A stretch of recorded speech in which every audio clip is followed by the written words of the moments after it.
एक भिखारी था जो रोज ट्रेन में आते जाते लोगों से भीख मांगता था। एक दिन ट्रेन में उसने एक सूट बूट वाले आदमी को देखा। वो बहुत ही रईस मालूम पड़ रहा था। उसने मन में सोचा कि यह मुझे भीख में काफी पैसे देगा, और वो तुरंत उस आदमी के पास पहुंचा और उससे भीख मांगने लगा। सेठ ने भिखारी की तरफ देखते हुए कहा, क्या तुम हमेशा मांगते ही हो या कभी किसी को देते भी हो?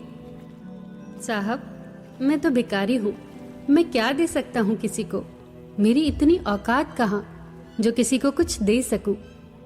इस पर सेठ ने उत्तर दिया, जब तुम किसी को कुछ दे नहीं सकते तो मांगो भी मत। मैं एक व्यापारी हूँ, मैं लेन देन में विश्वास करता हूँ। जब तुम मुझे कुछ नहीं दे सकते तो मेरे पास भी तुम्हें देने के लिए कुछ नहीं है। तभी स्टेशन आ गया और वह व्यापारी वहीं उतर गया। भिखारी के तो दिल में यह बात उतर गई। बात तो 100% की थी। अगर तुम दे नहीं सकते तो मांगो भी मत। बस यही घूमता रहा भिखारी के दिमाग में। पर सवाल तो ये था कि वो दे क्या? वो तो खुद एक भिखारी था। तभी उसकी नजर स्टेशन के आसपास लगे पौधों पर गई, जिस पर बहुत ही खूबसूरत और बहुत सारे फूल खिले थे। बस तभी उसके दिमाग में एक विचार आया कि क्यों ना जो मुझे भीख दे उसके बदले में मैं उसे एक फूल दूं। ये विचार उसे बहुत पसंद आया और उसने स्टेशन के आसपास के पौधों से कुछ फूल तोड़ लिए। अब जब भी कोई उसे भीख देता तो वो बदले में उसे एक फूल दे देता। लोग फूलों को उसकी दुआ समझकर अपने पास रख लेते। अब उस भिखारी को देखकर लोग बहुत खुश होने लगे और उसे कई गुना ज्यादा भीख मिलने लगी। ऐसे ही कई महीने बीत गए। एक दिन उसने फिर उस रईस सेठ को उसी ट्रेन में देखा। वो तुरंत उसके पास जाकर बोला, आज मेरे पास आपको देने के लिए कुछ है, आप मुझे भीख दीजिए, मैं आपको फूल दूंगा। सेठ ने खुशी खुशी पैसे दिए और फूल ले लिए। सेठ को यह बात बहुत पसंद आई।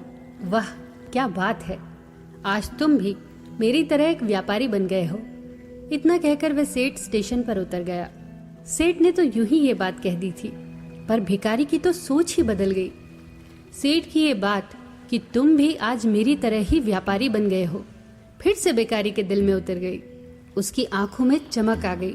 वो तुरंत ट्रेन से उतरा और आकाश की तरफ देखकर जोर से चिल्लाया, मैं भिखारी नहीं हूँ, मैं तो एक व्यापारी हूँ। मैं भी अमीर बन सकता हूँ, बिल्कुल उस सेठ की तरह। उसके बाद वो भिखारी कभी उस स्टेशन पर दिखाई नहीं दिया। कुछ वर्षों के बाद फिर से इसी स्टेशन पर उसी ट्रेन में दो व्यक्ति सूट बूट में आमने सामने बैठे थे। पहले व्यक्ति ने दूसरे व्यक्ति को देखकर प्रणाम किया और बोला, क्या आपने मुझे पहचाना? नहीं, हम शायद पहली बार मिले हैं, दूसरे व्यक्ति ने मुस्कुराकर कहा। पहले ने फिर कहा, नहीं, ये हमारी तीसरी मुलाकात है। मैं वही भिखारी हूँ जिसे आपने पहली मुलाकात में प्रकृति का नियम बताया था कि हमें तभी कुछ मिलता है जब हम बदले में कुछ देते हैं। और मैंने वास्तव में ये महसूस किया कि बिना दिए कभी कुछ नहीं मिलता। आपने दूसरी मुलाकात में मुझे ये बताया था कि हम अपना मूल्य खुद तय करते हैं, और जो मूल्य हम तय करते हैं हम वही बन जाते हैं। मैं जब तक अपनी औकात एक भिखारी की तरह समझता रहा तब तक एक भिखारी ही रहा, और जब मुझे महसूस हुआ कि मैं एक व्यापारी हूँ तो मैं एक व्यापारी बन गया। दोस्तों, यही प्रकृति के नियम है। जैसा आप सोचते हैं वैसे ही बन जाते हैं, और यदि आपको कुछ चाहिए तो उसके लिए पहले आपको देना पड़ेगा। जो देना जानता है उसे भर भर के मिलता है।